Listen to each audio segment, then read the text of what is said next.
अस्सलाम वालेकुम नाजरीन, उम्मीद है आप खैरियत से होंगे। आज हम तीन इश्यूज़ पर बात करेंगे। पीटीआई के अंदर इस्टेब्लिशमेंट के बंदे कौन, मंजूर पश्तीन का फ़ौज से बड़ा मुतालबा, लाहौर के निजी तालीमी अदारे में तालिबा के साथ रेप की ख़बरें। ये बहुत अहम ख़बर है और हमने उस पर मालूमात इकट्ठी भी की हैं।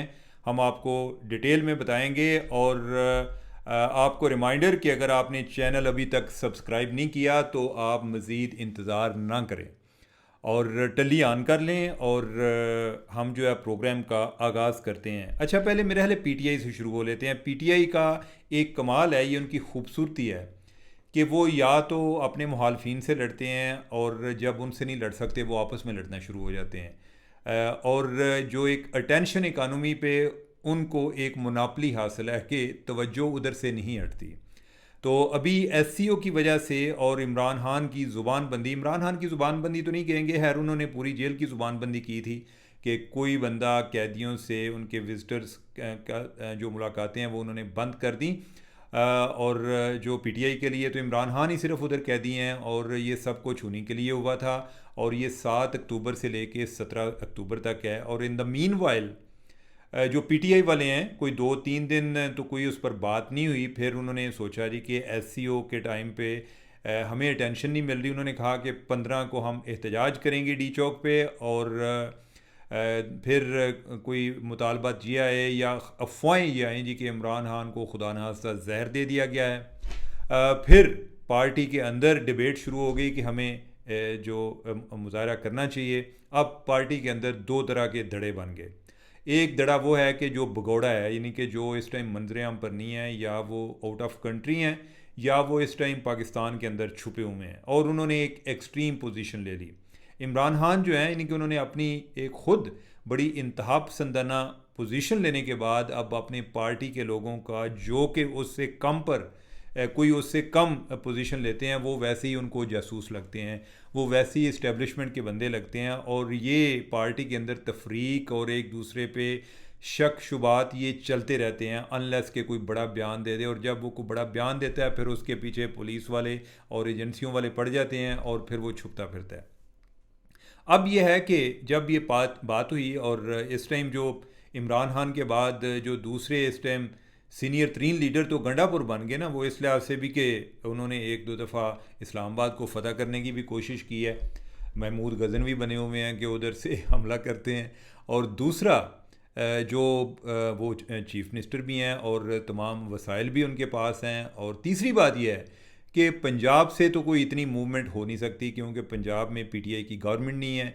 जो वसाइल इस्तेमाल करने होते हैं या ये है कि इस्लामाबाद या पंजाब के बॉर्डर तक अगर कोई एक बिला तातुल को मूवमेंट हो सकती है या लोग आ सकते हैं तो वो केपी से आते हैं, तो लिहाजा सारी तवज्जो जो है वो केपी की तरफ होती है। अब इसके हवाले से उनकी कोई मीटिंग हुई जिसमें इनके कुछ लोग जो हैं वो जूम पर भी थे, जिसमें इनकी जो खुफिया क़्यादत है या छुपी हुई क़्यादत है वो भी थी। और गंडापुर इस चीज़ पे जो दूसरे हैं वो तो कहते थे जी कि हर सूरत में होना चाहिए और यह है कि इमरान खान को जहर दे दिया गया है। गंडापुर ने क्या हो, अल्लाह दे बंदे हो, मैं पता किया है उधर से जेल से कोई जहर वरा नहीं दिया गया, खुदारा ये थ्योरियाँ ना भलाएँ। और दूसरा जो उन्होंने कहा कि मेरे भाई आप लोग तो कह के तो चले जाते हैं ना, आपने कहीं जलसे में शरीक होना होता है, तो हमने उधर जाना होता है, जलील मैं होना और इधर पैसे भी लगते हैं, हमारे पास पैसे भी नहीं है। और बल्कि उन्होंने ज़िक्र भी किया कि जो पहले वाला जो जलसा हुआ था उसमें को 75 करोड़ रुपया लगा था या अब जो है मज़ीद लगेगा। तो वो किधर से लेकर आना है और आपको क्या मालूमात हैं या क्या गारंटी है कि आप लोग उधर पहुंच जाएंगे। फिर जो है वो कई दफ़ा मुतालबा ये आना शुरू हो जाता है कि चलो ऐस गल ते सौदा मुका लेने कि इमरान खान मुलाकात करा दो। कोई मुतालबा ये कर रहा होता है कि चलें इस पे मुलाकात सौदा कर लेते हैं कि जो इमरान खान की बहनें हैं उनको निकाल दिया जाए।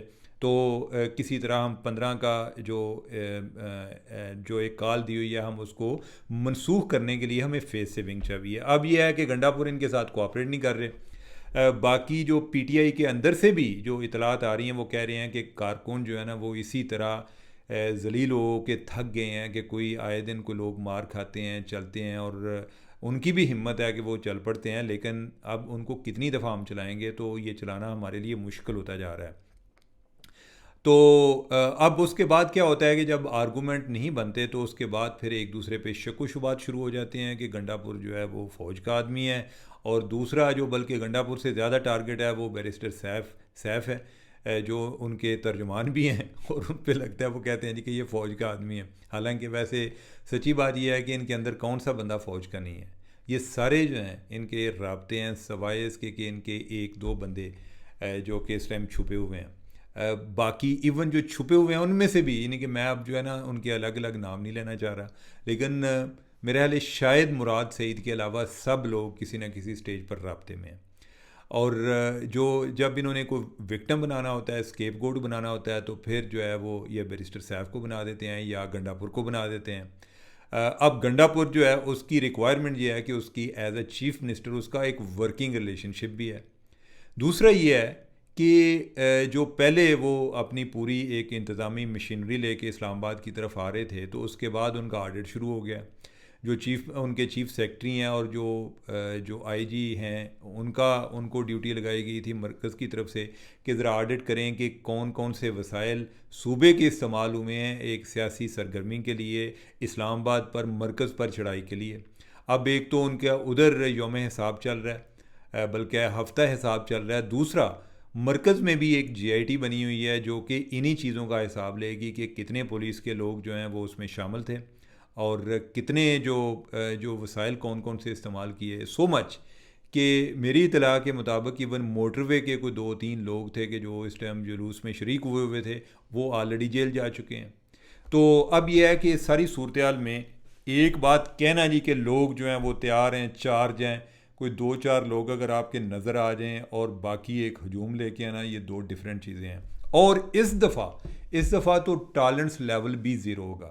इस दफ़ा ना सिर्फ के पीटीआई के अंदर डिवीज़न है, इस दफ़ा जो एक तरह के एक स्विंग ओपिनियन मेकर थे कि जो एक कभी एक तरफ कभी दूसरी तरफ जो इस तरह की राय रखते थे, वो भी सारे इनको यही कह रहे हैं कि खुदारा कोई दिन देख लिया करो, कोई शाम सवेर देख लिया करो, को आया गया देख लिया करो कि अभी इतने ममालिक से लोग आ रहे हैं और आपको ये आइडिया नहीं है कि जो इधर शंघाई कोऑपरेशन ऑर्गेनाइजेशन की जो मीटिंग हो रही है, ये मीटिंग को अरेंज करने के लिए या ये तय करने के लिए ये पाकिस्तान में होगी, इसके लिए कितनी कोशिशें हुई, इसके लिए बहुत ज़्यादा कोशिशें हुई, इसके लिए चाइना ने बड़ी लॉबिंग की, बाकी जो लोग हैं उनको भी एक गारंटी दी कि आप फिक्र ना करें, आपके कुछ मसाइल नहीं होंगे। और अब इसके लिए और ये काफ़ी सालों बाद पाकिस्तान में कोई इतना एक बड़ा इवेंट हो रहा है, तो अगर उसको ये सैबोटाज करने की कोशिश करेंगे तो उस पर ज़ीरो टॉलरेंस होगी, एक चीज़। और दूसरा, गंडापुर जो है, गंडापुर अगर उनकी बातों में आएंगे तो फिर उनकी खैर नहीं है। अब जब उनकी बातों में नहीं आते तो फिर यह है कि ये सारे एक दूसरे पे इल्ज़ाम लगाते हैं। और इसका एक और नुकसान क्या है, ये जब एक दूसरे पे इल्ज़ाम लगाते हैं, हर टाइम जो इनके अंदर लड़ाई जारी रहती है, तो इनके बहुत सारे बंदे बददिल हो जाते हैं। वो लोग के जो इस कंपटीशन में आगे नहीं बढ़ सकते, जो इस जंजालपुरा में नहीं जी सकते, वो फिर गवर्नमेंट के साथ शामिल हो जाते हैं। वो फिर ये कहते हैं कि यार जिथे साड़ी ज़रूरत हो सन दस्या जे, हमें जो पहले भी इन्होंने एजेंट ही करार दिया हुआ है, यही कह रहे हैं कि फ़लाँ फ़लाँ के साथ मिला हुआ है, फ़लाँ बुज़दिल है, फ़लाँ जो है इतने बंदे नहीं लेकर आया था। इधर जितनी भी हम कोशिश करें या जितनी भी एफ़र्ट करें, अगर एक दफ़ा कोई कमी रह गई तो फिर जो है वो लान तान इस तरह होती है जैसे ज़िंदगी भर कोई काम नहीं किया।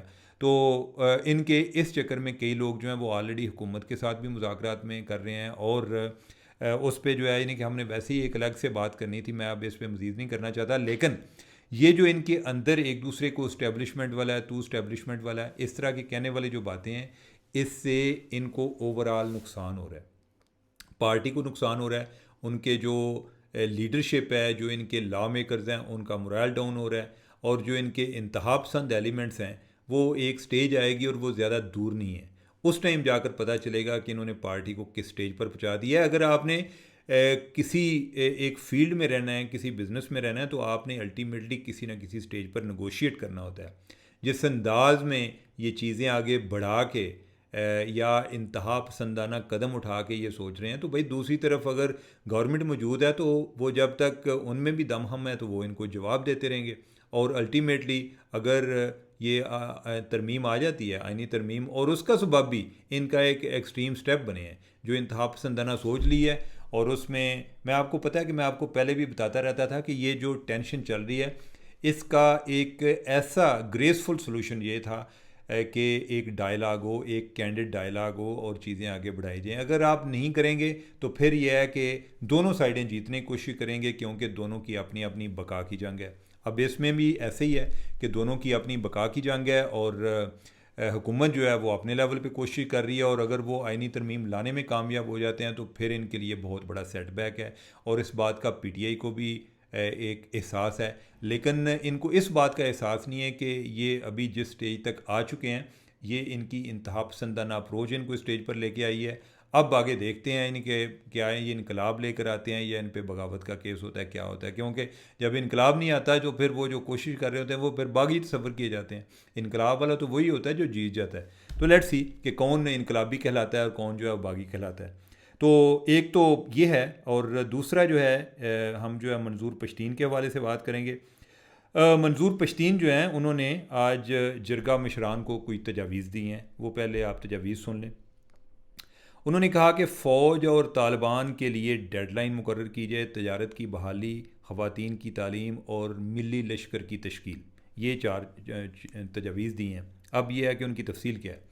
वो कह रहे हैं जी कि ये जरगा, यानी कि उनका ये ख्याल है कि अगर मेरी ये तजावीज़ जो है इनको माना जाता है तो फिर वो ये इस शक्ल में होंगी कि ये जरगा फ़ौज और तालिबान दोनों को एक मखसूस वक्त देगा कि इस मुद्दत के बाद वो हमारी सरज़मीन खाली कर दें और वतन छोड़ दें। बस ये जरगा फ़ैसला करे कि हम तोरहम से चमन तक अपना तजारत अंग्रेज़ों के दौर की तरह करेंगे और हम किसी किस्म के गेट और रुकावटें कबूल नहीं करेंगे।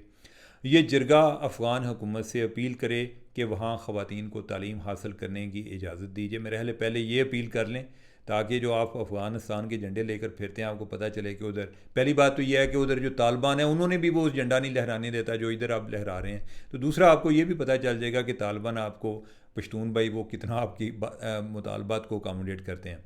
ये जरगा एक बड़ी जरगा का ऐलान करे जो जहाँ भी पश्तून कबाइल में ज़मीनों के तनाज़ात हों वो अपने तरीके से उनको हल करे। यह जरगा फ़ैसला करे कि आज के बाद कोई पश्तून बिजली के 1 यूनिट के लिए 5 रुपये से ज़्यादा अदा न करे वाजिबा। तो वो पश्तून अगर वो ज़्यादा अदा करेगा तो वो पश्तून कौम का गद्दार होगा और उसे पश्तून नहीं समझाएगा। कमाल है वैसे बड़ी वही तजवीज़ है। ये कौमी जरगा एक कमेटी बनाए जो चित्राल कोस्तान तक जाए, जो दुकी संजावी से चित्राल कोस्तान तक जाए, और जो वसाइल कौम के फ़ायदे में है, कौम से मतलब पश्तून के, उन्हें आज़ाद करे, और जो कौम के फ़ायदे में नहीं उन्हें बंद करे। पूरी कौम को इसके साथ खड़ी होगी। ये जरगा ऐलान करे कि आज के बाद पश्तून किसी को भी बत्ता नहीं देंगे, ना फ़ौज को, ना तालिबान को, ना किसी और को। मुख्तलिफ़ इलाक़ों में लोग अंग्रेज़ों के तर्ज पर जरगे कर रहे हैं। ये जरगा मरकज़ी जरगे का ऐलान करे कि इसके अलावा पश्तूनों का कोई और जरगा नहीं होगा। ये जरगा एक मिली लश्कर बनाए, हर ज़िले से 30,000 लोग मिली लश्कर में शामिल किए जाएँ, जिससे 2,44,000 अफराद का लश्कर तैयार होगा। ये जरगा फ़ौज, ISI, MI और गुड बैड तालिबान जैसे 5 इदारों को दहशतगर्द करार दे और इन सब को दहशतगर्द माना जाए। बड़ी बात है। अब यह है कि नाजरीन, मैं इस पर ज़रा हल्का सा तबसरा करना चाहता हूँ। मैंने मंजूर पश्तीन के हवाले से आपको अपने ख्यालात बताए हैं। मैं मंजूर पश्तीन को एक बेहतर इंसान तस्वर करता हूँ, लेकिन यह है कि एक पॉपुलैरिटी के हवाले से आप जितना एक इंतहा पसंदाना किस्म के स्टैंड लेते हैं तो वो ज़्यादा सेल होते हैं। लेकिन ओवरऑल जो ये बातें कर रहे हैं उसमें कितनी जो हैं वो काबिल अमल हैं। पहली बात तो ये है कि पश्तूनों के हवाले से उन्होंने बात की कि जो इधर से तालिबान के हवाले से बात की, ये तालिबान कौन है, ये भी तो पश्तून है, उनका ज़िक्र क्यों नहीं करते आप। पहले फ़ौज के भी बड़े मसाइल होंगे, ये नहीं है कि फ़ौज के मसाइल नहीं हैं। और जो कॉन्फ्लिक्ट एरिया होता है उधर ऐसे ही होता है जिस तरह ये मैं आगे आपको PTI की बात बता रहा था कि एक दूसरे पे शक करते रहते हैं कि फ़लाँ स्टैब्लिशमेंट का बंदा है, फ़लाँ स्टैब्लिशमेंट का बंदा है। जो कॉन्फ्लिक्ट एरिया उधर भी हर एक दूसरे को डबल एजेंट समझ रहा होता है। आप पहले जो पश्तून भाई हैं आपके तालिबान, उनको तो डिसआर्म कर लें, ठीक है। वो आप अगर उधर कर लेंगे तो फिर उसके बाद आपको फ़ौज की ज़रूरत ही नहीं पड़ेगी। और आइडियल सिचुएशन ये है कि आप वाकई जो ये पाक अफ़गान बॉर्डर है उसको इतना महफूज कर लें कि उधर फ़ौज की ज़रूरत ही ना पड़े। क्यों ज़रूरत पड़ रही है? एक बातें कहना बड़ी आसान होती हैं जी कि इधर से फ़लाँ फ़लाँ को निकाल दें, और ये करना बड़ी मुश्किल होती हैं। दूसरा आप कह रहे हैं जी कि अंग्रेज़ों के दौर में जिस तरह तजारत हो रही थी, आप जो है ये कहना चाह रहे हैं कि जो एक तरह से आप इनडायरेक्टली आप जो है इसको एक सेमी ऑटोनोमस एक इलाका तस्वर करते हैं कि जिसका एक कोई सूबा तस्वर ना किया जाए जिसमें वफाक का कोई इतना असर और रसूख ना हो। तो भाई बात यह है कि अभी कुछ देर पहले तो आपने सब ने मिल के, और ये जरगे में जितने भी लोग बैठे हुए थे, अभी तो खैर जरगे का वोट नहीं आया बाकी लोगों का, ये तो मंजूर पश्तीन की तजवीज़ है, तो बाकी लोग जो बैठे हुए थे ये सारे मुतालबा कर रहे थे कि जो फाटा का एरिया है इसको मर्ज किया जाए सूबे के अंदर, इनको अलग से ना रखा जाए। उस टाइम ये बैकवर्डनेस की अलामत समझी जाती थी। उसके लिए इमरान खान के टाइम पे जिस तरीके से अपोजिशन को प्रेशर डाल के और ये लेजिस्लेशन कराई गई, फ़ौज ने और पीटीआई ने कराई थी, तो अब वो क्या लेजिस्लेशन को रिवर्स करना है? पहले ज़रा उन लोगों को मुर्द इल्ज़ाम ठहराएं कि जो पहले इसका इल्ज़ाम करने का मुतालबा कर रहे थे, वो आप नहीं कर सके। तीसरी बात यह है कि क्या आपको अगर ये सारे मामलात जो हैं वो आपके जिरगे के ज़रिए हल हो सकते थे, तो आपको पुलिस की और बाकी जगहों की ज़रूरत नहीं है। फिर आप पूरा केपी का या जिधर जिधर आपके पश्तून है सारी जगह पे आप जिरगे से अगर मसाइल हल कर लेते हैं, तो आप पहले नंबर पे तो ये सोचें कि हम अदालतों से अपने फैसले केस वापस लेते हैं, ताकि ये आप साबित करें कि आप अपने मसले हल कर लेते हैं। बल्कि अगर कोई मुसालियती कमेटी बना ली जाए तो ये तो बहुत अच्छी बात है। मुसालियती कमेटी बनाएंगे, अदालतों पर प्रेशर कम होगा। तो लिहाजा ये चीज़ें जो है ना करने की बड़ी आसान हैं जी कि ये कर दिया जाए। और ना यानी कि जब आप बंदे मारने की बात करते हैं जी, इतने बंदे मार गए, वो आप बात करते हैं कि पश्तून मर गए हैं, लेकिन जो मारने वाले हैं उनका आप जिक्र नहीं करते कि वो भी पश्तून थे। ये तालिबान जो हैं ये भी पश्तून थे, ठीक है। और जो गुड और बैड तालिबान हैं ये सारे पश्तून थे। कोई जो है पंजाबी तालिबान जो हैं वो भी अब कम हो गए हैं, ज़्यादातर तो वही उधर जो हैं या अफ़गानिस्तान के लोग इधर आए हुए हैं, या जो केपी के लोग हैं वो अफ़गानिस्तान गए हुए हैं। तो अल्लाह खैर करे। मेरा ख्याल है कि जो गवर्नमेंट है उसको इन लोगों को इंगेज करना चाहिए। मैं ये सारी बातें करने के बाद ये भी समझता हूँ कि इनकी पॉलिटिकल इंगेजमेंट इन लोगों की बहुत ज़रूरी है। इन लोगों के जायज़ मसाइल हल करने चाहिए। जंग की वजह से बड़े पिसे हुए हैं। जो चेक पोस्ट होती हैं ये बड़ी एनॉइंग होती हैं। लोगों की जब इज़्ज़त नफ्स छीन ली जाती है तो वो बड़े बागी हो जाते हैं। मंजूर का भी मैं पढ़ रहा था कि वो जिस तरीके से उसने एक कैंप में ज़िंदगी गुजारी और उसके वालदैन जो हैं वो भी सारी ज़िंदगी जंग की नज़र हो गए। मैं इस्लामाबाद में या दूसरी जगहों पे कंफर्ट जोन में रहते हुए हम जो है हमें कोई शायद इतनी बात का एहसास नहीं होता। मैं जो पीपल राइट्स मूवमेंट है उनका बहुत बड़ा हामी हूँ, ठीक है। बस मेरा सिर्फ़ एक तकाजा होता है कि ये एक पाकिस्तानियत से बाहर नहीं निकलनी चाहिए। अलहदगी का अगर कोई मुतालबा करेगा तो फिर वो अपनी कीमत पर करेगा, हमारी उसके साथ कोई हमदर्दी नहीं है, ठीक है। दूसरा जो है गैर ज़रूरी इल्ज़ाम तराशी करने से आपके मसाइल हल नहीं होंगे। जो मिसिंग पर्सन का केस है इस पे वाकई कोई कमीशन बनना चाहिए और इसकी खुदारा लेजिस्लेशन कर लें। जिधर अगर आपको लगता है जी कि आप को बंदे को मतलूब हैं तो आप लेजिस्लेशन कर लें कि 3 माह के लिए मतलूब है। वैसे भी तो जो उठाए जाते हैं वो साल हर साल उठाए गए हैं। कल परसों में एक बच्चे का पढ़ रहा था, लड़के का, वो कह रहा था कि मेरी उम्र गुजर गई है कि मैं अपने बाप की तलाश में हूँ, मेरा बाप नहीं मिला। अगर वो आज मेरे पास होता तो उसकी उम्र 68 साल होती, ठीक है। वो भी कहीं ट्राइबल एरिया के साथ था। तो ये बड़ी पेनफुल स्टोरीज़ भी हैं, इनका सोल्यूशन तलाश करें। सिर्फ उन लोगों का इनके भी बड़े एक्सट्रीम बिहेवियर होते हैं, लेकिन मैं तो भाई मुझे इनके कोई नंबर पॉइंट स्कोरिंग मैंने नहीं करनी, ना मुझे को जो पश्तीन के जो लोग हैं उनसे कोई बड़ी शाबाश चाहिए और ना इस्टेब्लिशमेंट के लोगों से चाहिए। मेरे लिए पाकिस्तान ज़्यादा अहम है, उसके लोगों के मसाइल जो हैं वो हल करना ज़्यादा अहम है। और जो जंग ज़दा इलाके के लोग होते हैं ये बड़े ही ज़हनी तौर पे, नफसियाती तौर पे और जज्बाती तौर पे बड़े मसाइल का शिकार होते हैं। उनको हमें हमदर्दाना जायज़ा लेना चाहिए, ठीक है। और जो उनकी तरफ से भी जो सलूशन आते हैं खुदारा कोई काबिल अमल सलूशन दिया करे, ऐसी जो है ना लंबी लंबी ना छोड़ा करें।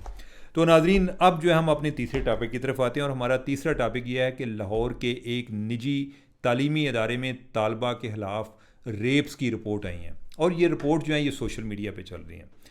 उसमें मैंने भी देखा सोशल मीडिया पे, उस पर कोई एक पिक्चर है वो इस तरह जैसे स्क्रीनशॉट ली गई है और उसमें दिखाया गया है कि एक कोई गार्ड है।